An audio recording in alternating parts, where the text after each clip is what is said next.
ನಮಸ್ಕಾರ, ನನ್ನ ಚಾನೆಲ್ಗೆ ಸ್ವಾಗತ. ನಮ್ಮ ಇಂದಿನ ಕಥೆ ಭೂಮಿಯ ತುಂಡು. ಇಂದು ರೇಖಾ ಪೂರ್ತಿ 4 ವರ್ಷಗಳ ನಂತರ ವಿದೇಶದಿಂದ ಭಾರತಕ್ಕೆ ಮರಳುತ್ತಿದ್ದಳು. ಅವಳ ತವರು ಮನೆ ಭಾರತದಲ್ಲಿತ್ತು, ಆದರೆ ಅವಳು ಸ್ವತಃ ಅಮೆರಿಕದಲ್ಲಿ ವಾಸಿಸುತ್ತಿದ್ದಳು. ಆದರೆ ಇಷ್ಟು ಸಮಯದ ನಂತರ ತವರು ಮನೆಗೆ ಮರಳುತ್ತಿದ್ದರೂ ಅವಳ ಮನಸ್ಸು ದುಃಖಿತವಾಗಿತ್ತು. ಮನೆಯ ಬೀದಿಗೆ ತಿರುಗಿದ ಕೂಡಲೇ ಹಳೆಯ ನೆನಪುಗಳೆಲ್ಲವೂ ಕಣ್ಣ ಮುಂದೆ ಸುಳಿದಾಡಲಾರಂಭಿಸಿದವು. ಅವಳ ಬಾಲ್ಯವೆಲ್ಲ ಕಳೆದಿದ್ದ ಆ ಜಾಗವನ್ನು ಇಂದು ಇಷ್ಟು ವರ್ಷಗಳ ನಂತರ ನೋಡಿ ಅವಳು ಭಾವುಕಳಾದಳು. ಮನಸ್ಸಿನಲ್ಲಿ ಏನೇನೋ ಆಲೋಚನೆಗಳು ನಡೆಯುತ್ತಿದ್ದವು. ಮನೆಯ ಹೊಸ್ತಿಲನ್ನು ನೋಡಿದ ಕೂಡಲೇ ಅದೇ ಹೊಸ್ತಿಲಿನಿಂದ ಅವಳು ತನ್ನ ಪತಿಯೊಂದಿಗೆ ಅವಮಾನಿತಳಾಗಿ ಹೊರಬಂದ ಆ ದಿನ ನೆನಪಾಯಿತು. ವಾಸ್ತವವಾಗಿ 4 ವರ್ಷಗಳ ಹಿಂದೆ ರೇಖಾ ರೋಹನ್ನೊಂದಿಗೆ ಕೋರ್ಟ್ ಮದುವೆ ಮಾಡಿಕೊಂಡು ಮನೆಗೆ ಬಂದಾಗ ಅವಳ ಸಹೋದರ ಅವರಿಬ್ಬರಿಗೂ ತುಂಬಾ ಬೈದಿದ್ದನು ಮತ್ತು ಅವಳೊಂದಿಗಿನ ಎಲ್ಲಾ ಸಂಬಂಧಗಳನ್ನು ಮುರಿದುಕೊಂಡಿದ್ದನು. ಮತ್ತು ತಂದೆ ತಾಯಿಗೂ ಕಠಿಣವಾಗಿ ಹೇಳಿದ್ದನು, ಇಂದಿನಿಂದ ರೇಖಾಳೊಂದಿಗೆ ಯಾರಿಗೂ ಯಾವುದೇ ಸಂಬಂಧವಿರುವುದಿಲ್ಲ, ಅವಳು ನಮಗೆ ಸತ್ತಂತೆ ಮತ್ತು ನಾವು ಅವಳಿಗೆ ಎಂದು. ಅವಳ ಸ್ವಂತ ತಂದೆ ತಾಯಿ ಯಾರು ಅವಳ ಮೇಲೆ ಪ್ರಾಣವನ್ನೇ ಇಟ್ಟಿದ್ದರೋ ಮತ್ತು ಮಗನಿಗಿಂತ ಹೆಚ್ಚಾಗಿ ಮಗಳನ್ನು ಪ್ರೀತಿಸುತ್ತಿದ್ದರೋ ಅವರು ಕೂಡ ಸಮಾಜದ ಭಯದಿಂದ ಮೌನವಾಗಿದ್ದರು. ಮತ್ತು ಆ ದಿನದಿಂದ ಇಲ್ಲಿಯವರೆಗೆ ಯಾರೂ ಅವಳ ಯೋಗಕ್ಷೇಮವನ್ನು ವಿಚಾರಿಸುವ ಪ್ರಯತ್ನವನ್ನೂ ಮಾಡಿರಲಿಲ್ಲ. ಈ ಕೋಪದ ಹಿಂದೆ ಸಹೋದರನ ಸ್ವಾರ್ಥವೂ ಇತ್ತು. ವಾಸ್ತವವಾಗಿ ಅವನು ತನ್ನ ತಂಗಿಯ ಮದುವೆಯನ್ನು ತನ್ನ ಬಾಸ್ ಜೊತೆ ಮಾಡಿಸಲು ಬಯಸಿದ್ದನು, ಇದರಿಂದ ಅವನಿಗೆ ಬೇಗನೆ ಬಡ್ತಿ ಸಿಗಲಿ ಎಂಬುದು ಅವನ ಉದ್ದೇಶವಾಗಿತ್ತು. ಆದರೆ ರೇಖಾಳ ಈ ನಿರ್ಧಾರದಿಂದ ಅವನ ಎಲ್ಲಾ ಯೋಜನೆಗಳೂ ಹಾಳಾಗಿದ್ದವು. ಇದೇ ಮನಸ್ತಾಪದಿಂದಾಗಿ ರೇಖಾಳ ಸಂಬಂಧದವರು ಮನೆಯೊಂದಿಗೆ ಮುರಿದು ಹೋಗಿತ್ತು. ಆದರೆ 2 ದಿನಗಳ ಹಿಂದಷ್ಟೇ ಅವಳ ಸಹೋದರನ ಫೋನ್ ಬಂದಾಗ ಹಳೆಯ ಕಹಿ ಘಟನೆಗಳು ಮತ್ತೆ ಮನಸ್ಸಿನಲ್ಲಿ ಉದ್ಭವಿಸಿದವು. ಇಂದು ಇಷ್ಟು ದಿನಗಳ ನಂತರ ನನ್ನ ನೆನಪು ಹೇಗೆ ಬಂತು? ಈಗ ನಾನು ನಿನ್ನೊಂದಿಗೆ ಯಾವುದೇ ಸಂಬಂಧ ಇಟ್ಟುಕೊಳ್ಳಲು ಬಯಸುವುದಿಲ್ಲ ಎಂದು ರೇಖಾ ಹೇಳಿದಳು. ಆಗ ಅವಳ ಸಹೋದರ ಪ್ರದೀಪ್ನ ಧ್ವನಿ ಕೇಳಿಸಿತು, ರೇಖಾ, ಇನ್ನು ನನ್ನ ಮೇಲೆ ಕೋಪವಿದೆಯಾ? ಇಷ್ಟು ಸಮಯದ ನಂತರ ಅಣ್ಣನ ಧ್ವನಿ ಕೇಳಿ ರೇಖಾಳ ಮನಸ್ಸು ಕರಗಿತು ಮತ್ತು ಕಣ್ಣುಗಳಿಂದ ಧಾರಾಕಾರವಾಗಿ ನೀರು ಹರಿಯಲಾರಂಭಿಸಿತು. ಫೋನ್ನಲ್ಲಿ ಹಿನ್ನೆಲೆಯಲ್ಲಿ ರೇಖಾಳಿಗೆ ಕೆಲವು ವಿಚಿತ್ರ ಶಬ್ದಗಳು ಕೇಳಿಸುತ್ತಿದ್ದವು. ಆ ಎದೆ ಝಲ್ಲೆನಿಸುವ ಶಬ್ದಗಳು ಬಹುಶಃ ಅವಳ ತಾಯಿಯದ್ದಾಗಿದ್ದವು. ಸ್ವಲ್ಪ ಸಮಯದ ಮೌನದ ನಂತರ ಅವಳ ಸಹೋದರ ಹೇಳಿದನು, ರೇಖಾ, ನೀನು ನನ್ನೊಂದಿಗೆ ಮಾತನಾಡಲು ಇಷ್ಟಪಡುವುದಿಲ್ಲ ಎಂದು ನನಗೆ ಗೊತ್ತು, ಆದರೆ ಅಪ್ಪ ತೀರಿಕೊಂಡರು ಎಂದು ತಿಳಿಸಲು ನಾನು ಫೋನ್ ಮಾಡಿದ್ದೆ. ಮತ್ತು 1 ವಾರದ ನಂತರ ಅವರ 13ನೇ ದಿನದ ಕಾರ್ಯವಿದೆ.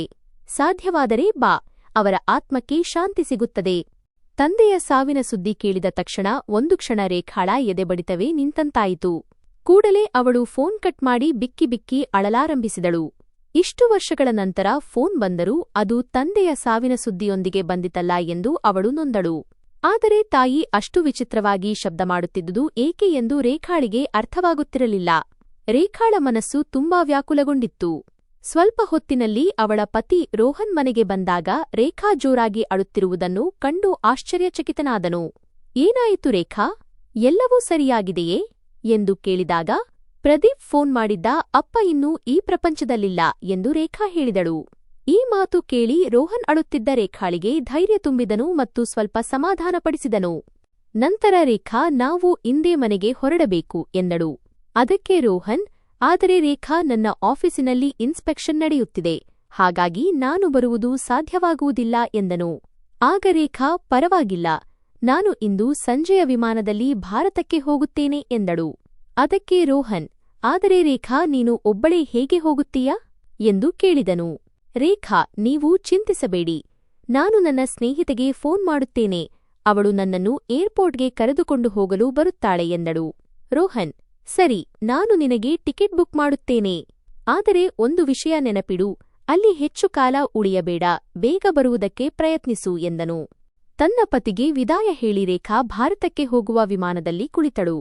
ಆದರೆ ಸಮಯ ಕಳೆಯುವುದೇ ಕಷ್ಟವಾಗಿತ್ತು. ತಂದೆಯ ನೆನಪು ಮತ್ತು ತಾಯಿಯ ಚಿಂತೆ ಅವಳನ್ನು ಪದೇ ಪದೇ ಕಾಡುತ್ತಿತ್ತು. ನಂತರ ಬಾಲ್ಯದ ಸಿಹಿ ಕಹಿ ನೆನಪುಗಳು ಮನಸ್ಸಿನಲ್ಲಿ ಓಡಲಾರಂಭಿಸಿದವು. ಬಾಲ್ಯದಲ್ಲಿ ತಂದೆ ಅವಳ ಪ್ರತಿಯೊಂದು ಸಣ್ಣ ಪುಟ್ಟ ವಿಷಯಗಳ ಬಗ್ಗೆ ಹೇಗೆ ಕಾಳಜಿ ವಹಿಸುತ್ತಿದ್ದರು ಮತ್ತು ಅಣ್ಣ ತಂಗಿಯ ನಡುವೆ ಜಗಳವಾದಾಗಲೆಲ್ಲ ತಂದೆ ತಾಯಿ ಯಾವಾಗಲೂ ರೇಖಾಳ ಪರವಾಗಿಯೇ ಇರುತ್ತಿದ್ದರು ಎಂಬುದು ನೆನಪಾಯಿತು. ಆದರೆ ನಂತರ ಏನಾಯಿತು ಎಂದು ಯೋಚಿಸುತ್ತಿದ್ದಾಗ ವಿಮಾನ ನಾಗ್ಪುರವನ್ನು ತಲುಪಲಿದೆ ಎಂಬ ಧ್ವನಿ ಅವಳ ಕಿವಿಗೆ ಬಿತ್ತು. ದಯವಿಟ್ಟು ನಿಮ್ಮ ಸೀಟ್ ಬೆಲ್ಟ್ ಧರಿಸಿ ಎಂಬ ಮಾತು ಕೇಳಿದ ತಕ್ಷಣ ರೇಖಾಳ ಕಣ್ಣುಗಳಲ್ಲಿ ಹೊಳಪು ಮೂಡಿತು. ಆದರೆ 4 ವರ್ಷಗಳ ನಂತರ ಮನೆಗೆ ಮರಳುವ ಸಂತೋಷವನ್ನು ತಂದೆಯ ಸಾವಿನ ದುಃಖ ಮರೆಮಾಚಿತು. ಏರ್ಪೋರ್ಟ್ನಿಂದ ಹೊರಬಂದ ತಕ್ಷಣ ಅವಳ ಸ್ನೇಹಿತೆ ನೀತು ಕೈಬೀಸಿ ಕರೆಯುತ್ತಿರುವುದನ್ನು ಕಂಡಳು. ರೇಖಾ ಮತ್ತು ನೀತು ಬಾಲ್ಯವನ್ನು ಒಟ್ಟಿಗೆ ಕಳೆದಿದ್ದ ಆಪ್ತ ಸ್ನೇಹಿತೆಯರಾಗಿದ್ದರು. ರೇಖಾ ವಿದೇಶಕ್ಕೆ ಹೋದ ನಂತರ ಅವರು ದೂರವಾಗಿದ್ದರೂ ಫೋನ್ನಲ್ಲಿ ಆಗಾಗ್ಗೆ ಯೋಗಕ್ಷೇಮ ವಿಚಾರಿಸಿಕೊಳ್ಳುತ್ತಿದ್ದರು. ರೇಖಾಳ ಮದುವೆಯ ನಂತರ ನೀತುವಿನ ಮದುವೆಯೂ ಆಗಿತ್ತು. ಅವಳ ಪತಿ ಡಾಕ್ಟರ್ ಆಗಿದ್ದರು. ತುಂಬಾ ವರ್ಷಗಳ ನಂತರ ಒಬ್ಬರನ್ನೊಬ್ಬರು ಭೇಟಿಯಾದಾಗ ಇಬ್ಬರ ಕಣ್ಣಲ್ಲಿ ನೀರು ಬಂತು. ಬಾ ರೇಖಾ, ಕಾರಿನಲ್ಲಿ ಕುಳಿತುಕೋ, ಮೊದಲು ನಮ್ಮ ಮನೆಗೆ ಹೋಗೋಣ ಎಂದು ನೀತು ಹೇಳಿದಳು. ಆಗ ರೇಖಾ, ನೀತು, ನಾನು ನಿಮ್ಮ ಮನೆಗೆ ಆಮೇಲೆ ಬರುತ್ತೇನೆ. ಮೊದಲು ನಾನು ಅಮ್ಮನನ್ನು ನೋಡಲು ಅವರ ಮನೆಗೆ ಹೋಗಬೇಕು ಎಂದಳು. ಸರಿ ರೇಖಾ, ನಿನಗೆ ಹೇಗೆ ಸರಿ ಅನಿಸುತ್ತದೋ ಹಾಗೆ ಮಾಡು ಎನ್ನುತ್ತಾ ನೀತು ಕಾರು ಸ್ಟಾರ್ಟ್ ಮಾಡಿದಳು ಮತ್ತು ರೇಖಾಳ ಯೋಗಕ್ಷೇಮ ವಿಚಾರಿಸಲಾರಂಭಿಸಿದಳು. ಮಾತನಾಡುತ್ತಾ ಪ್ರಯಾಣ ಹೇಗೆ ಕಳೆಯಿತೆಂದು ತಿಳಿಯಲೇ ಇಲ್ಲ. ನೀತು, ನನ್ನನ್ನು ಇಲ್ಲಿ ಮೂಲೆಯಲ್ಲೇ ಇಳಿಸಿಬಿಡು, ಮುಂದೆ ನಾನು ಒಬ್ಬಳೇ ಹೋಗುತ್ತೇನೆ. ನಾಳೆ ಸಿಗೋಣ ಎಂದು ಹೇಳುತ್ತಾ ರೇಖಾ ಕಾರಿನಿಂದ ಇಳಿದಳು. ಆದರೆ ಮುಂದೆ ಹೆಜ್ಜೆ ಹಾಕಿದಂತೆ ಅವಳ ಎದೆಬಡಿತ ಹೆಚ್ಚಾಗಲಾರಂಭಿಸಿತು. 4 ವರ್ಷಗಳ ಹಿಂದೆ ಸಹೋದರ ಆಡಿದ ಕಟುವಾದ ಮಾತುಗಳು ಇನ್ನೂ ಕಿವಿಯಲ್ಲಿ ಪ್ರತಿಧ್ವನಿಸುತ್ತಿದ್ದವು. ಮನೆಯ ಹೊರಗೆ ತಲುಪಿದಾಗ ಅಲ್ಲಿ ಆವರಿಸಿದ್ದ ನೀರವತೆ ಅವಳಲ್ಲಿ ಅನುಮಾನ ಮೂಡಿಸಿತು. ಮನಸ್ಸಿನಲ್ಲಿ ಏನೋ ಅರಿಯದ ಭಯ ಕಾಡುತ್ತಿತ್ತು. ರೇಖಾ ಕಾಲಿಂಗ್ ಬೆಲ್ ಒತ್ತಲು ಹೋದಾಗ ಬಾಗಿಲು ತೆರೆದಿರುವುದನ್ನು ಗಮನಿಸಿದಳು. ಬಾಗಿಲು ತೆರೆದು ಒಳಗೆ ಹೆಜ್ಜೆ ಇಡುತ್ತಿದ್ದಂತೆ ಅಮ್ಮನ ಕೋಣೆಯಿಂದ ಬಾಗಿಲು ಬಡಿಯುವ ಶಬ್ದ ಕೇಳಿಸಿತು. ನಂತರ ಇದ್ದಕ್ಕಿದ್ದಂತೆ ಯಾರೋ ಒಳಗಿನಿಂದ ಬಾಗಿಲನ್ನು ಜೋರಾಗಿ ಬಡಿಯಲು ಪ್ರಾರಂಭಿಸಿದರು. ಆಗ ಕೆಂಪು ಸೀರೆ ಧರಿಸಿ ತಯಾರಾಗಿದ್ದ ಯುವತಿಯೊಬ್ಬಳು ಕಾಲನ್ನು ಜೋರಾಗಿ ಇಡುತ್ತಾ ಆ ಕೋಣೆಯ ಕಡೆಗೆ ಹೋದಳು ಮತ್ತು ಬಾಗಿಲು ತೆರೆದು ಒಳಗಿದ್ದ ಮುದುಕಿಯ ಮೇಲೆ ಜೋರಾಗಿ ಕೂಗಾಡಲಾರಂಭಿಸಿದಳು. ಏನಾಯಿತು? ಬಾಗಿಲು ಒಡೆಯುವಂತ ಯಾವ ಗಂಡಾಂತರ ಬಂದಿದೆ ಎಂದು ಅರಚಿದಳು. ಆ ಮುದುಕಿ ಭಯದಿಂದ ಮೂಲೆಯೊಂದರಲ್ಲಿ ಮುದುಡಿಕೊಂಡು ಕುಳಿತಳು. ಆ ವೃದ್ಧೆಯ ಕೂದಲು ಚೆಲ್ಲಾಪಿಲ್ಲಿಯಾಗಿತ್ತು. ಕೊಳಕು ಬಟ್ಟೆಗಳನ್ನು ಧರಿಸಿದ್ದಳು ಮತ್ತು ದೇಹ ಕೇವಲ ಅಸ್ಥಿಪಂಜರದಂತೆ ಆಗಿತ್ತು. ಈ ದೃಶ್ಯವನ್ನು ನೋಡಿದ ಬಾಗಿಲಲ್ಲಿ ನಿಂತಿದ್ದ ರೇಖಾಳಿಗೆ ಆಘಾತವಾಯಿತು. ಅವಳ ಅನುಮಾನ ನಿಜವಾಯಿತು ಮತ್ತು ಅಳುತ್ತಾ ಜೋರಾಗಿ, ಯಾರು ನೀನು? ಮತ್ತು ನನ್ನ ಅಮ್ಮನ ಹತ್ತಿರ ಈ ರೀತಿ ಮಾತನಾಡುವ ಧೈರ್ಯ ನಿನಗೆ ಹೇಗೆ ಬಂತು? ಅಮ್ಮ, ಇದೇನಾಯಿತು ನಿನಗೆ? ಎಂದು ಕೂಗಿದಳು. ರೇಖಾಳ ಧ್ವನಿ ಕೇಳಿ ಆ ಯುವತಿ ಅವಳ ಕಡೆ ತಿರುಗಿದಳು. ಅಷ್ಟರಲ್ಲೇ ಪ್ರದೀಪ್ ತನ್ನ ಕೋಣೆಯಿಂದ ಹೊರಗೆ ಬಂದು, ಅರೆ ರೇಖಾ, ನೀನು ಬಂದೆಯಾ? ಬಾ ಕುಳಿತುಕೋ ಎಂದನು. ನಂತರ ಕೆಂಪು ಸೀರೆ ಧರಿಸಿದ್ದ ಯುವತಿಯ ಕಡೆಗೆ ತೋರಿಸುತ್ತಾ, ಇವಳು ಸೋನಿಯಾ, ನನ್ನ ಹೆಂಡತಿ. ಸೋನಿಯಾ, ಇವಳು ರೇಖಾ ಎಂದು ಪರಿಚಯಿಸಿದನು. ಆಗ ಸೋನಿಯಾ, ಅರೆ, ನಾನು ಗುರುತಿಸಲೇ ಇಲ್ಲ. ನಾವು ಇದೇ ಮೊದಲು ಭೇಟಿಯಾಗುತ್ತಿರುವುದಲ್ಲವೇ ಅದಕ್ಕೆ. ಅರೆ ಸೋನಿಯಾ, ಇನ್ನೂ ಏಕೆ ನಿಂತಿದ್ದೀಯಾ? ರೇಖಾಳಿಗೆ ಚಹಾ ನೀರು ತೆಗೆದುಕೊಂಡು ಬಾ, ಎಷ್ಟು ದೂರದಿಂದ ಬಂದಿದ್ದಾಳೆ ಎಂದಳು. ಆದರೆ ತನ್ನ ತಾಯಿಯ ಸ್ಥಿತಿ ನೋಡಿ ರೇಖಾ ಇನ್ನೂ ದಿಗ್ಭ್ರಮೆಗೊಂಡಿದ್ದಳು. ಆಗ ಪ್ರದೀಪ್ ಕಣ್ಣೀರು ಹಾಕುತ್ತಾ, ನೋಡು ರೇಖಾ, ಎಲ್ಲಾ ಕಷ್ಟಗಳೂ ನಮ್ಮ ಮೇಲೆಯೇ ಬೀಳಬೇಕಿತ್ತು. ಅಲ್ಲಿ ಅಪ್ಪ ತೀರಿಕೊಂಡರೂ ಇಲ್ಲಿ ಅಮ್ಮನ ಸ್ಥಿತಿ ಏನಾಗಿದೆ ನೋಡು ಎಂದನು. ಆದರೆ ಅಮ್ಮನಿಗೆ ಏನಾಗಿದೆ? ಮತ್ತು ನೀವು ಅವರನ್ನು ಕೋಣೆಯಲ್ಲಿ ಏಕೆ ಕೂಡಿ ಹಾಕಿದ್ದೀರಿ ಎಂದು ರೇಖಾ ಕೇಳಿದಳು. ಆಗ ಪ್ರದೀಪ್, ರೇಖಾ, ಅಮ್ಮನ ಮಾನಸಿಕ ಸ್ಥಿತಿ ಹದಗೆಟ್ಟಿದೆ. ಅವರು ಮೊದಲೇ ಅನಾರೋಗ್ಯದಿಂದ ಬಳಲುತ್ತಿದ್ದರು. ಆದರೆ ಅಪ್ಪ ಹೋದ ಮೇಲೆ ಹುಚ್ಚರಂತಾಗಿದ್ದಾರೆ. ಜೋರಾಗಿ ಅಳುತ್ತಾರೆ, ಕಿರುಚುತ್ತಾರೆ. ಊಟ ಮಾಡಿದ ನಂತರ ಊಟ ಮಾಡಿದ್ದೇನೆ ಎಂಬುದನ್ನೇ ಮರೆತುಬಿಡುತ್ತಾರೆ. ಕೆಲವೊಮ್ಮೆ ದಿನಕ್ಕೆ ಹಲವು ಬಾರಿ ಸ್ನಾನ ಮಾಡುತ್ತಾರೆ ಮತ್ತು ಸ್ನಾನದ ನಂತರ ಬಟ್ಟೆ ಧರಿಸದೆಯೇ ಹೊರಗೆ ಬಂದುಬಿಡುತ್ತಾರೆ. ಅವರು ಕೈಗೆ ಸಿಕ್ಕಿದ್ದನ್ನು ನಮ್ಮ ಮೇಲೆ ಎಸೆಯಲು ಶುರು ಮಾಡಿದಾಗ ಅತಿಯಾಯಿತು. ನೀನೇ ಹೇಳು, ಅವರನ್ನು ಕೋಣೆಯಲ್ಲಿ ಕೂಡಿ ಹಾಕದೆ ನಾವು ಇನ್ನೇನು ಮಾಡಬೇಕು ಎಂದನು. ನಾನು ಅಮ್ಮನನ್ನು ಭೇಟಿಯಾಗಬೇಕು ಎಂದು ರೇಖಾ ಹೇಳಿದಳು. ಪ್ರದೀಪ್ ಬೇಡವೆಂದರೂ ರೇಖಾ ತಾಯಿಯ ಕೋಣೆಗೆ ಹೋದಳು. ಆಗ ಅವಳ ತಾಯಿ, ಹೋಗು ಇಲ್ಲಿಂದ, ಯಾರು ನೀನು? ನನ್ನ ಹತ್ತಿರ ಬರಬೇಡ ಎಂದು ಕಿರುಚುತ್ತಾ ಹತ್ತಿರವಿದ್ದ ಲೋಟವನ್ನು ರೇಖಾಳ ಕಡೆಗೆ ಎಸೆದರು. ತಾಯಿಯ ಸ್ಥಿತಿಯನ್ನು ನೋಡಿ ರೇಖಾದಂಗಾದಳು. ತಾಯಿ ಈ ಸ್ಥಿತಿಗೆ ಹೇಗೆ ತಲುಪಿದರು ಎಂಬುದು ಅವಳಿಗೆ ಅರ್ಥವಾಗಲಿಲ್ಲ. ಅವಳ ಕಣ್ಣಲ್ಲಿ ನೀರು ತುಂಬಿತು. ನಂತರ ನಿಧಾನವಾಗಿ ತಾಯಿಯ ಹತ್ತಿರ ಹೋಗಿ, ನಾನು ರೇಖಾ ಅಮ್ಮ, ನಿನ್ನ ಮಗಳು ಎಂದಳು. ರೇಖಾಳ ಧ್ವನಿ ಕೇಳಿದ ಕೂಡಲೇ ವೃದ್ಧ ತಾಯಿ ಶಾಂತವಾದಳು. ರೇಖಾ ತನ್ನ ತಾಯಿಯ ಮುಖ ಮತ್ತು ಕೈಗಳ ಮೇಲೆ ಕೆಲವು ಕಲೆಗಳನ್ನು ಗಮನಿಸಿದಳು. ಅದು ಅವಳ ಮನಸ್ಸಿನಲ್ಲಿ ಅನೇಕ ಪ್ರಶ್ನೆಗಳನ್ನು ಹುಟ್ಟುಹಾಕಿತು. ಆಗಲೇ ಅವಳ ತಾಯಿ, ನನಗೆ ಹಸಿವಾಗುತ್ತಿದೆ, ನನಗೆ ಹಸಿವಾಗುತ್ತಿದೆ ಎಂದು ಹೇಳಲಾರಂಭಿಸಿದರು. ತಕ್ಷಣ ಪ್ರದೀಪ್, ನೋಡಿದ್ಯಾ, ಇವರು ಊಟ ಮಾಡಿ ಮರೆತುಬಿಡುತ್ತಾರೆ. ಆಮೇಲೆ ಯಾರೂ ಊಟಕ್ಕೆ ಏನೂ ಕೊಟ್ಟಿಲ್ಲ ಎಂದು ಹೇಳುತ್ತಾರೆ. ಬೆಳಿಗ್ಗೆಯಿಂದ ಈಗಾಗಲೇ 2 ಬಾರಿ ಊಟ ಮಾಡಿದ್ದಾರೆ. ಅರೆ, ಆದರೇನಾಯ್ತು? ಅವರಿಗೆ ಮತ್ತೆ ಹಸಿವಾಗಿರಬಹುದು ಎಂದನು. ಹೀಗೆ ಹೇಳುತ್ತಾ ರೇಖಾ ತಕ್ಷಣ ಅಡುಗೆ ಮನೆಗೆ ಹೋಗಿ ತಾಯಿಗಾಗಿ ಅಡುಗೆ ಮಾಡಿಕೊಂಡು ಬಂದಳು ಮತ್ತು ಅಮ್ಮನಿಗೆ ಬಹಳ ಪ್ರೀತಿಯಿಂದ ಊಟ ಮಾಡಿಸಿದಳು. ಸ್ವಲ್ಪ ಪ್ರೀತಿ ಸಿಗುತ್ತಿದ್ದಂತೆಯೇ ವೃದ್ಧ ತಾಯಿ ಸಂಪೂರ್ಣ ಶಾಂತವಾದಳು ಮತ್ತು ಊಟ ಮಾಡಿ ತೃಪ್ತಿಯನ್ನು ಅನುಭವಿಸುತ್ತಿದ್ದಳು. ಆದರೆ ತಾಯಿ ಏನೂ ಮಾತನಾಡುತ್ತಿರಲಿಲ್ಲ. ನಂತರ ರೇಖಾ ತಕ್ಷಣ ಹೊರಗೆ ಬಂದು ಬಿಕ್ಕಿ ಬಿಕ್ಕಿ ಅಳಲಾರಂಭಿಸಿದಳು. ಅವಳಿಗೆ ತನ್ನ ತಾಯಿಯ ಈ ಸ್ಥಿತಿಯನ್ನು ಸಹಿಸಿಕೊಳ್ಳಲಾಗುತ್ತಿರಲಿಲ್ಲ. ಅಷ್ಟರಲ್ಲೇ ಅವಳ ಸಹೋದರ ಹೊರಗೆ ಬಂದನು. ರೇಖಾ, ನೀನು ಅಮ್ಮನನ್ನು ಡಾಕ್ಟರ್ಗೆ ತೋರಿಸಲಿಲ್ವಾ? ಅಮ್ಮನ ಸ್ಥಿತಿ ಇಷ್ಟು ಹದಗೆಟ್ಟಿದೆ. ಅವರಿಗೆ ಸರಿಯಾಗಿ ಚಿಕಿತ್ಸೆ ಕೊಡಿಸು ಎಂದು ಕೇಳಿದಳು. ಆಗ ಪ್ರದೀಪ್ ಕಣ್ಣಲ್ಲಿ ನೀರು ತುಂಬಿಕೊಂಡು, ನಾನು ಅಮ್ಮನನ್ನು ಎಷ್ಟೋ ಜನ ಡಾಕ್ಟರ್ಗಳಿಗೆ ತೋರಿಸಿದೆ. ಆದರೆ ಅವರು ಅಮ್ಮನ ಚಿಕಿತ್ಸೆಯ ವೆಚ್ಚ ತುಂಬಾ ಹೆಚ್ಚಾಗುತ್ತದೆ ಎಂದು ಹೇಳಿದರು ಮತ್ತು ನನ್ನ ಬಳಿ ಅಷ್ಟು ಹಣವಿಲ್ಲ ಎಂದನು. ಆದರೆ ಪ್ರದೀಪ್ ಅಪ್ಪ ಕೂಡ ಏನಾದರೂ ಉಳಿತಾಯ ಮಾಡಿರಬೇಕಲ್ಲವೇ? ಅವರು ನಿನಗೆ ಸ್ವಲ್ಪವಾದರೂ ಹಣ ಕೊಟ್ಟು ಹೋಗಿರಬೇಕಲ್ಲ ಎಂದು ರೇಖಾ ಕೇಳಿದಳು. ಅರೆ ರೇಖಾ, ಅದೇ ವಿಷಯಕ್ಕೆ ನಾನು ನೊಂದುಕೊಂಡಿರುವುದು. ಅಪ್ಪ ತಮ್ಮ ಎಲ್ಲಾ ಉಳಿತಾಯವನ್ನು ಎಫ್ಡಿ ಮಾಡಿಸಿದ್ದರು ಮತ್ತು ಆ ಎಫ್ಡಿ ಹಾಗೂ ತಮ್ಮ ಎಲ್ಲಾ ಜಮೀನನ್ನು ನಿನ್ನ ಹೆಸರಿಗೆ ಬರೆದಿದ್ದಾರೆ.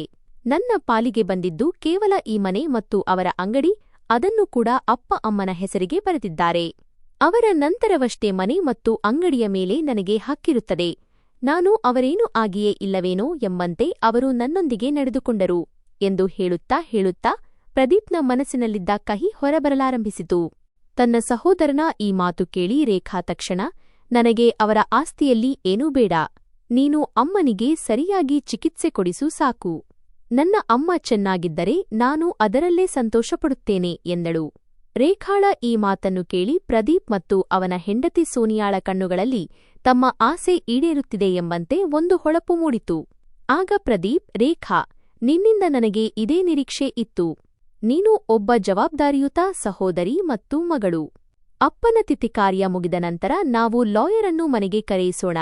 ನೀನು ಜಮೀನಿನ ಪತ್ರಗಳಿಗೆ ಸಹಿ ಹಾಕಿಬಿಡು ಎಂದನು. ಪ್ರದೀಪ್ ಮತ್ತು ಸೋನಿಯಾಗೆ ತಮ್ಮ ಯೋಜನೆಗಳು ಫಲಿಸುತ್ತಿವೆ ಎಂದು ಅನ್ನಿಸಿತು. ಇದರ ಜೊತೆಗೆ ಉಳಿದ ಆಸ್ತಿಯ ಪತ್ರಗಳ ಮೇಲೂ ಹುಚ್ಚಿಯಾಗಿರುವ ಅಮ್ಮನ ಹೆಬ್ಬೆಟ್ಟಿನ ಗುರುತು ಹಾಕಿಸಿಕೊಂಡು ಬಿಡೋಣ. ನಂತರ ರೇಖಾ ಹೋದ ಮೇಲೆ ಅವರನ್ನು ಯಾವುದಾದರೂ ಹುಚ್ಚಾಸ್ಪತ್ರೆಗೆ ಬಿಟ್ಟು ಬಂದರೆ ಆಯ್ತು ಎಂದು ಪ್ರದೀಪ್ ಮನಸ್ಸಿನಲ್ಲೇ ಆಲೋಚಿಸುತ್ತಿದ್ದನು. ಮರುದಿನ ರೇಖಾ ತನ್ನ ಸ್ನೇಹಿತೆಯನ್ನು ಭೇಟಿಯಾಗಲು ಮನೆಯಿಂದ ಹೊರಬಂದಾಗ ಹಿಂದಿನಿಂದ ಯಾರೋ ಅವಳನ್ನು ಕೂಗಿದರು. ಅವಳು ತಿರುಗಿ ನೋಡಿದಾಗ ಶಾಂತಿ ಆಂಟಿ ತಮ್ಮ ಮನೆಯ ಹೊರಗೆ ಮಂಚದ ಮೇಲೆ ಕುಳಿತಿದ್ದರು. ಅವರನ್ನು ಕಂಡು ಅವಳ ಮುಖದಲ್ಲಿ ನಗು ಮೂಡಿತು. ಶಾಂತಿ ಆಂಟಿ ಅವಳ ತಾಯಿಯ ಒಳ್ಳೆಯ ಸ್ನೇಹಿತೆಯಾಗಿದ್ದರು. ಅವರು ಕರೆದಿದ್ದರಿಂದ ರೇಖಾ ಸ್ವಲ್ಪ ಸಮಯ ಅವರ ಬಳಿ ಹೋಗಿ ಕುಳಿತಳು. ಶಾಂತಿ ಆಂಟಿಯೊಂದಿಗೆ ತಂದೆ ತಾಯಿಯ ಬಗ್ಗೆ ಮಾತನಾಡುತ್ತಾ ರೇಖಾಳ ಧ್ವನಿ ಗದ್ಗದಿತವಾಯಿತು. ಆಗ ಆಂಟಿ ಹೇಳಿದರು, ರೇಖಾ ಮಗು, ನಿನ್ನ ತಂದೆ ತಾಯಿಯ ವಿಷಯದಲ್ಲಿ ಏನೆಲ್ಲ ಆಗಿದೆಯೋ ಅದೆಲ್ಲವೂ ನಿನ್ನ ಅಣ್ಣ ಮತ್ತು ಅತ್ತಿಗೆಯ ಕೈವಾಡ. ಆಗಾಗ ನಿನ್ನ ತಂದೆಯೊಂದಿಗೆ ಪ್ರದೀಪ್ ವಾದ ಮಾಡುತ್ತಿದ್ದ ಅವರ ಜಗಳದ ಶಬ್ದ ಹೊರಗಿನವರೆಗೂ ಕೇಳಿಸುತ್ತಿತ್ತು. ನಿಧಾನವಾಗಿ ನಿನ್ನ ತಂದೆ ಅನಾರೋಗ್ಯಕ್ಕೆ ಒಳಗಾದರು, ಆದರೆ ಅವರಿಗೆ ಸರಿಯಾದ ಚಿಕಿತ್ಸೆಯನ್ನು ಕೊಡಿಸಲಿಲ್ಲ. ಕ್ರಮೇಣ ನಿನ್ನ ತಂದೆ ಸಂಪೂರ್ಣ ಅಸಹಾಯಕರಾದರು. ಮನೆಯ ಎಲ್ಲಾ ಕೆಲಸಗಳನ್ನು ನಿನ್ನ ತಾಯಿಯಿಂದ ಕೆಲಸದವರಂತೆ ಮಾಡಿಸುತ್ತಿದ್ದರು. 2 ದಿನಗಳ ಹಿಂದಷ್ಟೇ ಮನೆಯಿಂದ ಹೊಡೆಯುವ ಬಡಿಯುವ ಶಬ್ದ ಮತ್ತು ನಿನ್ನ ತಾಯಿ ಅಳುವ ಶಬ್ದವನ್ನು ಕೆಲವರು ಕೇಳಿಸಿಕೊಂಡಿದ್ದರು ಎಂದರು. ಈ ಮಾತನ್ನು ಕೇಳಿದ ಕೂಡಲೇ ರೇಖಾಳ ಕಾಲ ಕೆಳಗಿನ ಭೂಮಿ ಕುಸಿದಂತಾಯಿತು. ಅದೇ ಕ್ಷಣ ಅವಳಿಗೆ ತಾಯಿಯ ಮುಖ ಮತ್ತು ಕೈಗಳ ಮೇಲಿದ್ದ ಆ ಕೆಂಪು ಕಲೆಗಳು ನೆನಪಾದವು ಮತ್ತು ಮನಸ್ಸು ತೀವ್ರವಾಗಿ ಕಲಕಿಹೋಯಿತು. ನಂತರ ಶಾಂತಿ ಆಂಟಿ ಹೇಳಿದರು, ಪ್ರದೀಪ್ ಮತ್ತು ಸೋನಿಯಾ ನಿನ್ನ ತಾಯಿಯನ್ನು ಮನೆಯಿಂದ ಹೊರಗೂ ಬರಲು ಬಿಡುತ್ತಿರಲಿಲ್ಲ. ಎಲ್ಲಾದರೂ ಹೋಗುವುದಿದ್ದರೂ ಮನೆಗೆ ಬೀಗ ಹಾಕಿಕೊಂಡು ಹೋಗುತ್ತಿದ್ದರು. ಇಂತಹ ಪರಿಸ್ಥಿತಿಯಲ್ಲಿ ಎಂತಹ ಒಳ್ಳೆಯ ಮನುಷ್ಯನಾದರೂ ಹುಚ್ಚರಂತೆ ವರ್ತಿಸಲು ಶುರುಮಾಡುತ್ತಾನೆ. ಈ ಎಲ್ಲಾ ಮಾತುಗಳನ್ನು ಕೇಳಿ ರೇಖಾ ತನ್ನ ಸ್ನೇಹಿತೆಯ ಮನೆಗೆ ಹೋಗುವುದು ಸರಿಯಲ್ಲ ಎಂದು ಭಾವಿಸಿ ನೇರವಾಗಿ ತನ್ನ ಮನೆಗೆ ಮರಳಿದಳು. ಶಾಂತಿ ಆಂಟಿಯ ಮಾತುಗಳು ಪದೇ ಪದೇ ಅವಳ ತಲೆಯಲ್ಲಿ ಸುತ್ತುತ್ತಿದ್ದವು. 3 ದಿನಗಳು ಕಳೆದಿದ್ದವು ಮತ್ತು ರೇಖಾ ತನ್ನ ತಾಯಿಯನ್ನು ಬಹಳ ಚೆನ್ನಾಗಿ ನೋಡಿಕೊಳ್ಳುತ್ತಿದ್ದಳು. ತಾಯಿಗೆ ಸರಿಯಾಗಿ ಊಟ ಮಾಡಿಸುವುದು, ಸ್ನಾನ ಮಾಡಿಸುವುದು ಎಲ್ಲವನ್ನೂ ರೇಖಾ ಮಾಡುತ್ತಿದ್ದಳು. ತಾಯಿಯ ಆರೋಗ್ಯದಲ್ಲಿಯೂ ಈಗ ಸುಧಾರಣೆ ಕಂಡುಬರುತ್ತಿತ್ತು. ಇಂದು ಮೊದಲ ಬಾರಿಗೆ ತಾಯಿಯವಳನ್ನು ಮಗಳೇ ಎಂದು ಕರೆದಾಗ ರೇಖಾಳ ಮುಖದಲ್ಲಿ ಒಂದು ನಗು ಮೂಡಿತು. ತನ್ನ ತಾಯಿಯನ್ನು ತಬ್ಬಿಕೊಂಡು ರೇಖಾ ತುಂಬಾ ಅತ್ತಳು. ಇತ್ತ ಅವಳ ಅಣ್ಣ ಮತ್ತು ಅತ್ತಿಗೆ ಮನೆಗೆ ಹಿಂದಿರುಗಿದಾಗ ಸೋನಿಯಾ ತನ್ನ ಅತ್ತೆಯ ಕೋಣೆಯಲ್ಲಿ ಇಣುಕಿ ನೋಡಿದಳು. ತಕ್ಷಣ ಓಡೋಡಿ ತನ್ನ ಗಂಡನ ಬಳಿ ಹೋಗಿ, ನಿಮ್ಮ ಅಮ್ಮ ಇಂದು ಆರಾಮಾಗಿ ಕುಳಿತಿದ್ದಾರೆ ಮತ್ತು ತನ್ನ ಮಗಳೊಂದಿಗೆ ಮಾತನಾಡುತ್ತಿದ್ದಾರೆ ಎಂದು ಹೇಳಿದಳು. ತನ್ನ ತಾಯಿ ಚೇತರಿಸಿಕೊಂಡ ವಿಷಯ ಕೇಳಿ ಪ್ರದೀಪ್ ಆಶ್ಚರ್ಯಚಕಿತನಾದನು ಮತ್ತು ನೀನು ಅಮ್ಮನಿಗೆ ಆ ಮಾತ್ರೆ ಕೊಡಲಿಲ್ವಾ ಎಂದು ಕೇಳಿದನು. ಅದಕ್ಕೆ ಸೋನಿಯಾ ಸಿಟ್ಟಿನಿಂದ, ಹೇಗೆ ಕೊಡಲಿ? 3 ದಿನಗಳಿಂದ ನಿನ್ನ ತಂಗಿ ಅವರ ಪ್ರತಿಯೊಂದು ವಿಷಯವನ್ನೂ ಗಮನಿಸುತ್ತಿದ್ದಾಳೆ. ಊಟದಿಂದ ಹಿಡಿದು ಅವರ ಸ್ವಚ್ಛತೆಯವರೆಗೆ ಎಲ್ಲಾ ಕೆಲಸ ಅವಳೇ ಮಾಡುತ್ತಾಳೆ. ನನಗೆ ಅವರಿಗೆ ಮಾತ್ರೆ ತಿನ್ನಿಸಲು ಅವಕಾಶವೇ ಸಿಗುತ್ತಿಲ್ಲ ಎಂದು ಹೇಳಿದಳು. ಅದೇ ಸಮಯದಲ್ಲಿ ಪ್ರದೀಪ್ ಒಂದು ಬಾಟಲಿಯಿಂದ ಮಾತ್ರೆ ತೆಗೆದನು ಮತ್ತು ನೀರು ತೆಗೆದುಕೊಂಡು ತನ್ನ ತಾಯಿಯ ಬಳಿ ಹೋದನು. ನಂತರ ತಾಯಿಯ ಬಗ್ಗೆ ಕಾಳಜಿ ವಹಿಸುವ ನಾಟಕ ಮಾಡುತ್ತಾ, ಅಮ್ಮ, ಇದು ವಿಟಮಿನ್ ಮಾತ್ರೆ. ಇದನ್ನು ತಿನ್ನದಿದ್ದರೆ ಸುಸ್ತು ಬರುತ್ತದೆ ಎಂದನು. ಹೀಗೆ ಹೇಳುತ್ತಾ ಅವನು ತನ್ನ ತಾಯಿಯ ಬಾಯಿಗೆ ಮಾತ್ರೆ ಹಾಕಿ ತಕ್ಷಣ ನೀರು ಕುಡಿಸಿದನು ಮತ್ತು ಸದ್ದಿಲ್ಲದೆ ಅಲ್ಲಿಂದ ಜಾರಿಕೊಂಡನು. ಅದರ ಅರ್ಧ ಗಂಟೆಯ ನಂತರ ರೇಖಾ ಇದನ್ನು ನೋಡಿ ಆಶ್ಚರ್ಯಗೊಂಡಳು. ಅವಳ ತಾಯಿಯ ಸ್ಥಿತಿ ಮತ್ತೆ ಮೊದಲಿನಂತೆಯೇ ಆಗಿತ್ತು. ಅವರಿಗೆ ಮತ್ತೆ ಹುಚ್ಚುತನದ ರೋಗ ಉಲ್ಬಣಿಸಿತ್ತು. ರೇಖಾಳಿಗೆ ಏನೂ ಅರ್ಥವಾಗುತ್ತಿರಲಿಲ್ಲ. ಕುಳಿತಲ್ಲೇ ಅವಳಿಗೆ ನೆನಪಾಯಿತು. ಸ್ವಲ್ಪ ಸಮಯದ ಮೊದಲಷ್ಟೇ ಪ್ರದೀಪ್ ಅಮ್ಮನಿಗೆ ಯಾವುದೋ ಔಷಧಿ ತಿನ್ನಿಸಿದ್ದನು. ಇದನ್ನು ಯೋಚಿಸಿದ ತಕ್ಷಣ ಅವಳು ಎದ್ದು ಅಡುಗೆ ಮನೆಗೆ ಹೋದಳು. ಅಲ್ಲಿ ಅವಳಿಗೆ ಔಷಧಿಯ ಒಂದು ಬಾಟಲಿ ಇರುವುದು ಕಂಡಿತು. ಅವಳು ಬೇಗನೆ ಆ ಔಷಧಿಯ ಫೋಟೋ ತೆಗೆದು ತನ್ನ ಸ್ನೇಹಿತೆಯ ಮೊಬೈಲ್ಗೆ ಕಳುಹಿಸಿದಳು ಮತ್ತು ಅವಳಿಗೆ ಆ ಔಷಧಿಯ ಬಗ್ಗೆ ವಿಚಾರಿಸಲು ಹೇಳಿದಳು. ಇತ್ತ ರೇಖಾ ಅಮ್ಮನ ಕೋಣೆಗೆ ಬಂದಾಗ ಅಮ್ಮ ಮಲಗಿರುವುದನ್ನು ನೋಡಿದಳು. ಆ ಸಮಯದಲ್ಲಿ ರೇಖಾ ತಾನು ತುಂಬಾ ಅಸಹಾಯಕಳಾಗಿ ಮತ್ತು ಒಂಟಿಯಾಗಿರುವುದಾಗಿ ಭಾವಿಸಿದಳು. ಇಂದು ಅವಳಿಗೆ ತನ್ನ ತಂದೆಯ ನೆನಪು ತುಂಬಾ ಕಾಡುತ್ತಿತ್ತು. ತಂದೆಯನ್ನು ನೆನಪಿಸಿಕೊಳ್ಳುತ್ತಾ ಅವಳು ತಂದೆಯ ಕಪಾಟನ್ನು ತೆರೆದಳು ಮತ್ತು ಅವರ ಬಟ್ಟೆಗಳನ್ನು ಎತ್ತಿ ನೋಡುತ್ತಾ ಹಳೆಯ ನೆನಪುಗಳನ್ನು ಮರುಕಳಿಸಿಕೊಳ್ಳಲಾರಂಭಿಸಿದಳು. ಕಪಾಟಿನಲ್ಲಿ ನೋಡುತ್ತಿರುವಾಗ ಅವಳ ಕಣ್ಣು ತನ್ನ ತಂದೆಯ ಡೈರಿಯ ಮೇಲೆ ಬಿತ್ತು. ಅವಳು ತಕ್ಷಣ ಆ ಡೈರಿಯನ್ನು ತೆಗೆದುಕೊಂಡು ಓದಲು ಪ್ರಾರಂಭಿಸಿದಳು. ಆ ಡೈರಿಯಲ್ಲಿ ಅವಳ ತಂದೆ ರೇಖಾ ಮತ್ತು ಪ್ರದೀಪ್ನ ಬಾಲ್ಯದಿಂದ ಹಿಡಿದು ದೊಡ್ಡವರಾಗುವವರೆಗಿನ ಎಲ್ಲಾ ನೆನಪುಗಳನ್ನು ಸಂಗ್ರಹಿಸಿಟ್ಟಿದ್ದರು. ಆಗ ಅವಳ ಕಣ್ಣು ಡೈರಿಯ ಪುಟವೊಂದರ ಮೇಲೆ ಬಿತ್ತು. ಅದರ ಮೇಲೆ ನನ್ನ ಮಗಳ ಹೆಸರಿಗೊಂದು ಪತ್ರ ಎಂದು ಬರೆದಿತ್ತು. ರೇಖಾ ಆ ಪತ್ರವನ್ನು ಓದಲು ಪ್ರಾರಂಭಿಸಿದಳು. ಮಗಳೇ, ನಿನಗೆ ಗೊತ್ತೇ, ಯಾವಾಗ ನಿನ್ನನ್ನು ಈ ಮನೆಯಿಂದ ನಿನ್ನ ಅಣ್ಣ ಹೊರ ಹಾಕಿದನೋ ಆ ದಿನ ನನ್ನ ಮತ್ತು ಪ್ರದೀಪ್ನ ನಡುವೆ ತುಂಬಾ ವಾಗ್ವಾದ ನಡೆದಿತ್ತು. ನನ್ನನ್ನು ಕ್ಷಮಿಸು ಮಗು. ಆ ದಿನ ನಾನು ಏನೂ ಮಾಡಲು ಸಾಧ್ಯವಾಗಲಿಲ್ಲ. ನಾನು ಈ ಸಂಬಂಧದ ವಿರುದ್ಧ ಇರಲಿಲ್ಲ. ನಾನು ನಿನ್ನನ್ನು ಮರಳಿ ಕರೆಯಲು ಬಯಸಿದ್ದೆ. ಆದರೆ ಪ್ರದೀಪ್ ನನ್ನ ಕಾಲುಗಳಿಗೆ ಸಮಾಜದ ಭಯವೆಂಬ ಬೇಡಿಗಳನ್ನು ಹಾಕಿ ನನ್ನನ್ನು ತಡೆದನು. ನಾನು ನಿನ್ನೊಂದಿಗೆ ಫೋನ್ನಲ್ಲಿ ಮಾತನಾಡಲು ಪ್ರಯತ್ನಿಸಿದಾಗ ಪ್ರದೀಪ್ ನಾನು ನಿಮ್ಮಿಬ್ಬರಲ್ಲಿ ಒಬ್ಬರನ್ನು ಆರಿಸಿಕೊಳ್ಳಬೇಕೆಂದು ಸ್ಪಷ್ಟವಾಗಿ ಹೇಳಿದನು. ಇಷ್ಟವಿದ್ದರೂ ನಾನು ನಿನ್ನನ್ನು ಸಂಪರ್ಕಿಸಲು ಸಾಧ್ಯವಾಗಲಿಲ್ಲ. ಅದರ ನಂತರ ಎಲ್ಲವೂ ಸಾಮಾನ್ಯವಾಗತೊಡಗಿತು. ಆಗ ಒಂದು ದಿನ ನಾನು ಆಸ್ತಿಯ ಪಾಲುದಾರಿಕೆಯ ಬಗ್ಗೆ ಮಾತನಾಡಿದೆ. ನಾನು ಆಸ್ತಿಯಲ್ಲಿ ನಿನಗೂ ಸಮಾನವಾದ ಪಾಲನ್ನು ನೀಡಲು ಬಯಸಿದ್ದೆ. ಇದೇ ಮಾತಿಗೆ ಪ್ರದೀಪ್ ಕೋಪಗೊಂಡನು. ಆ ದಿನ ಮನೆಯಲ್ಲಿ ತುಂಬಾ ಜಗಳವಾಯಿತು.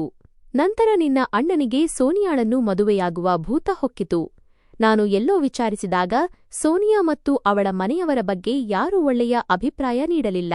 ಸೋನಿಯಾಳ ನಡತೆ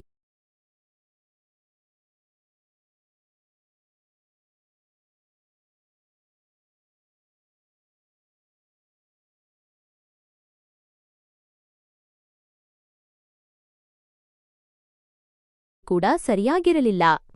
ಆದರೆ ನಾನು ಈ ಎಲ್ಲಾ ವಿಷಯಗಳನ್ನು ನಿನ್ನ ಅಣ್ಣನಿಗೆ ಹೇಳಿದಾಗ ಮತ್ತು ರೇಖಾ ಪ್ರೇಮ ವಿವಾಹವಾದಾಗ ನೀನು ಅದನ್ನು ಏಕೆ ವಿರೋಧಿಸಿದೆ? ಆಗ ಸಮಾಜದ ಮರ್ಯಾದೆ ಹೇಗೆ ಅಡ್ಡ ಬಂತು? ಮತ್ತು ಇಂದು ನಿನಗೆ ಸಮಾಜದ ಭಯ ಏಕೆ ಇಲ್ಲ ಎಂದು ಕೇಳಿದೆ. ಆದರೆ ಅವನು ಸೋನಿಯಾಳ ಪ್ರೇಮದಲ್ಲಿ ಎಷ್ಟು ಹುಚ್ಚನಾಗಿದ್ದನೆಂದರೆ ಅವಳ ವಿರುದ್ಧ ಒಂದು ಶಬ್ದವನ್ನು ಕೇಳಲು ಇಷ್ಟಪಡುತ್ತಿರಲಿಲ್ಲ. ನನ್ನ ಈ ಮಾತನ್ನು ಕೇಳಿದ ಕೂಡಲೇ ಅವನು ನನ್ನ ಮೇಲೆಯೇ ಕೈ ಎತ್ತಿದನು. ಇಷ್ಟು ಓದಿದ ಕೂಡಲೇ ರೇಖಾದಂಗಾಗಿ ಹೋದಳು. ಇಂದು ಅವಳು ತುಂಬಾ ಅಸಹಾಯಕತೆಯನ್ನು ಅನುಭವಿಸುತ್ತಿದ್ದಳು ಮತ್ತು ತಂದೆ ತಾಯಿಯ ಮೇಲೆ ಕೈ ಎತ್ತುವುದು ಯಾವ ಧರ್ಮ ಎಂದು ಯೋಚಿಸುತ್ತಿದ್ದಳು. ಇಂದು ಅವಳಿಗೆ ತನ್ನ ಅಣ್ಣನ ಮೇಲೆ ತುಂಬಾ ಕೋಪ ಬರುತ್ತಿತ್ತು. ಈಗಲೇ ಹೋಗಿ ನನ್ನ ಅಣ್ಣ ಅತ್ತಿಗೆಯ ಕೆನ್ನೆಗೆ ಬಲವಾಗಿ ಬಾರಿಸಿ ನನ್ನ ತಂದೆ ತಾಯಿಯ ಮೇಲಾದ ದೌರ್ಜನ್ಯಕ್ಕೆ ಸೇಡು ತೀರಿಸಿಕೊಳ್ಳಬೇಕೆಂದು ಅನ್ನಿಸುತ್ತಿದೆ. ಆದರೆ ಇಲ್ಲ, ಇವರು ಮಾಡಿರುವ ಕೆಲಸಕ್ಕೆ ಕೇವಲ 2 ಏಟು ಹೊಡೆಯುವುದರಿಂದ ಸೇಡು ತೀರಿಸಿಕೊಳ್ಳಲು ಸಾಧ್ಯವಿಲ್ಲ ಎಂದು ಅವಳು ತನ್ನಷ್ಟಕ್ಕೆ ಹೇಳಿಕೊಂಡಳು. ನಂತರ ಅವಳು ಪತ್ರವನ್ನು ಓದಲು ಮುಂದುವರಿಸಿದಳು. ನಿನ್ನ ಅಣ್ಣನ ವಿರೋಧದ ಹೊರತಾಗಿಯೂ ನಾನು ನನ್ನ ಆಸ್ತಿಯನ್ನು 2 ಭಾಗಗಳಾಗಿ ವಿಂಗಡಿಸಿದ್ದೇನೆ.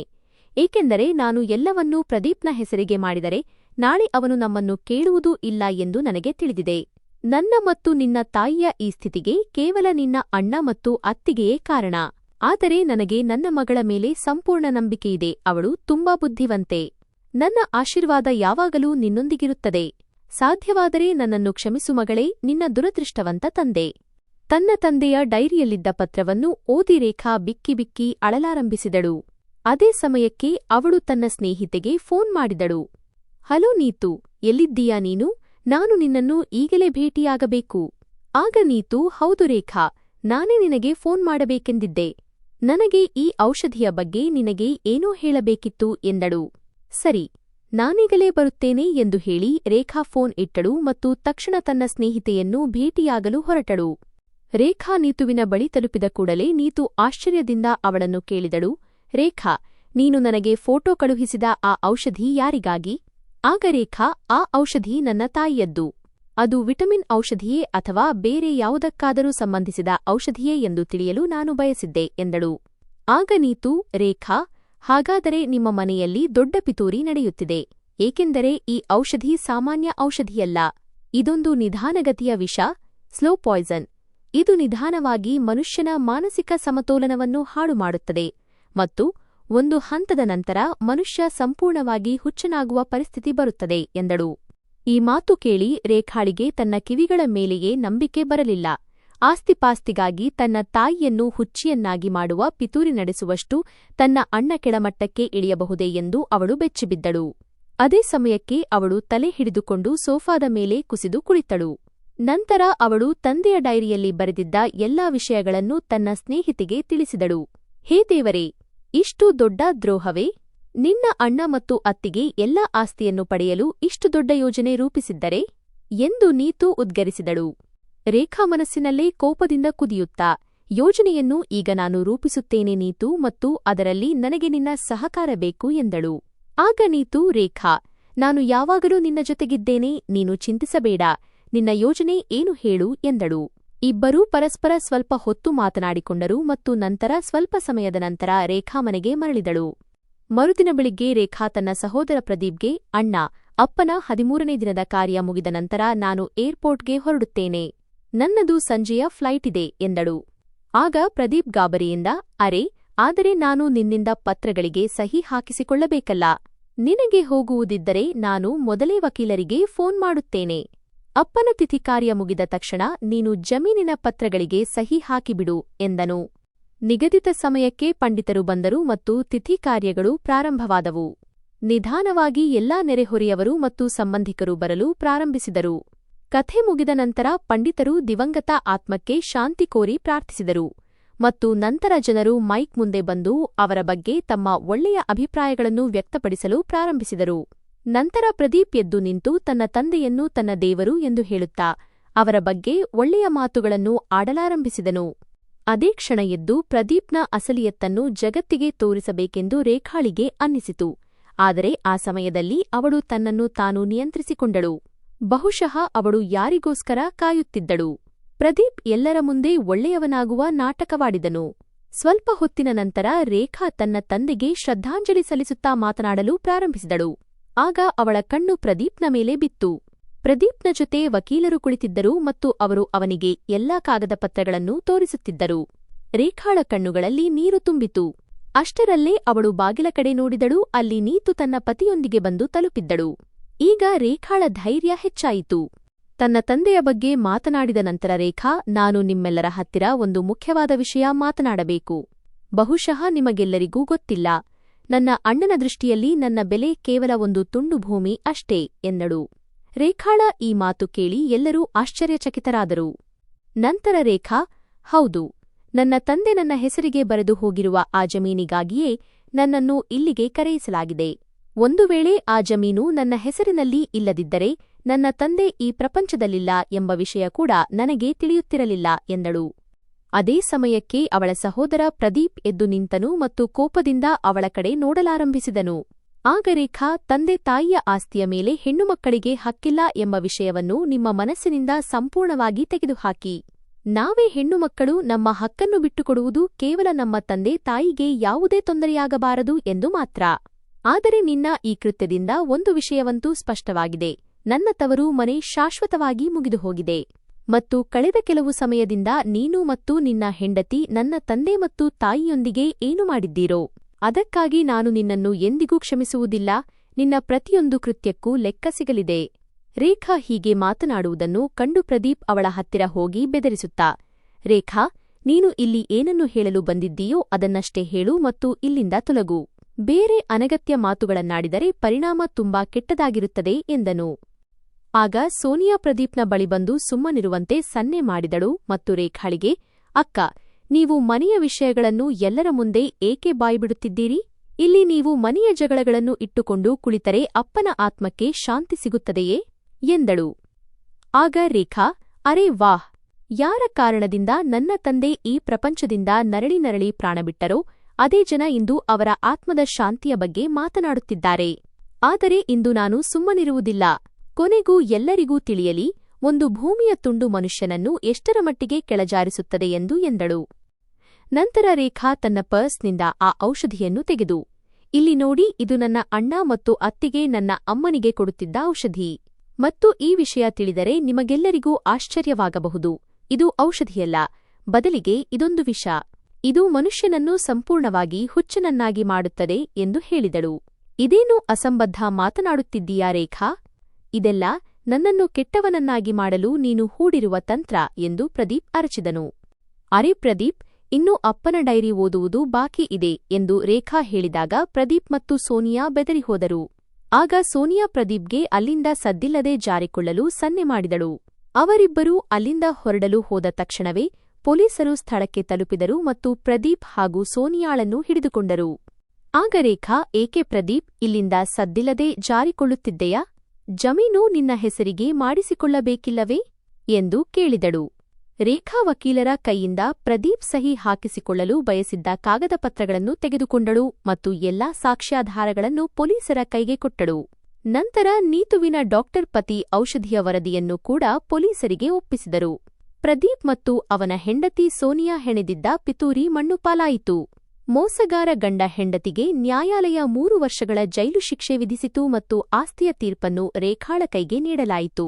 ಆದರೆ ರೇಖಾಳಿಗೆ ಆಸ್ತಿಯ ಯಾವುದೇ ಆಸೆ ಇರಲಿಲ್ಲ. ತಂದೆ ತಾಯಿಯ ಪೂರ್ವಜರ ಮನೆ ಮತ್ತು ಅಂಗಡಿಯನ್ನು ಅವಳು ತನ್ನ ಸಹೋದರನಿಗೆ ಕೊಟ್ಟಳು, ಏಕೆಂದರೆ ಅವಳು ಯಾರ ಹಕ್ಕನ್ನೂ ಇಟ್ಟುಕೊಳ್ಳಲು ಬಯಸಲಿಲ್ಲ. ಮತ್ತು ತನ್ನ ಪಾರಿನ ಜಮೀನನ್ನು ಮಾರಿ ಬಂದ ಹಣವನ್ನು ವೃದ್ಧಾಶ್ರಮ ಮತ್ತು ಅನಾಥಾಶ್ರಮಗಳಿಗೆ ಹಂಚಿದಳು. ನಂತರ ತನ್ನ ತಾಯಿಯನ್ನು ಕರೆದುಕೊಂಡು ಅಮೆರಿಕಕ್ಕೆ ಹೊರಟು ಹೋದಳು. ಅಮೆರಿಕಕ್ಕೆ ಕರೆದುಕೊಂಡು ಹೋಗಿ ಅವಳು ತನ್ನ ತಾಯಿಯ ಸೇವೆಯನ್ನು ಚೆನ್ನಾಗಿ ಮಾಡಿದಳು ಮತ್ತು ಕೆಲವೇ ದಿನಗಳಲ್ಲಿ ತಾಯಿ ಸಂಪೂರ್ಣವಾಗಿ ಗುಣಮುಖರಾದರು. ಸ್ನೇಹಿತರೆ, ನಿಮಗೆ ಈ ಕಥೆ ಹೇಗೆ ಅನ್ನಿಸಿತು ಎಂದು ಲೈಕ್ ಮತ್ತು ಕಾಮೆಂಟ್ ಮಾಡುವ ಮೂಲಕ ಖಂಡಿತ ತಿಳಿಸಿ ಮತ್ತು ಚಾನೆಲ್ ಅನ್ನು ಸಬ್ಸ್ಕ್ರೈಬ್ ಮಾಡಲು ಮರೆಯಬೇಡಿ. ಹೊಸ ಕಥೆಯೊಂದಿಗೆ ಸಿಗೋಣ. ತುಂಬಾ ಧನ್ಯವಾದಗಳು.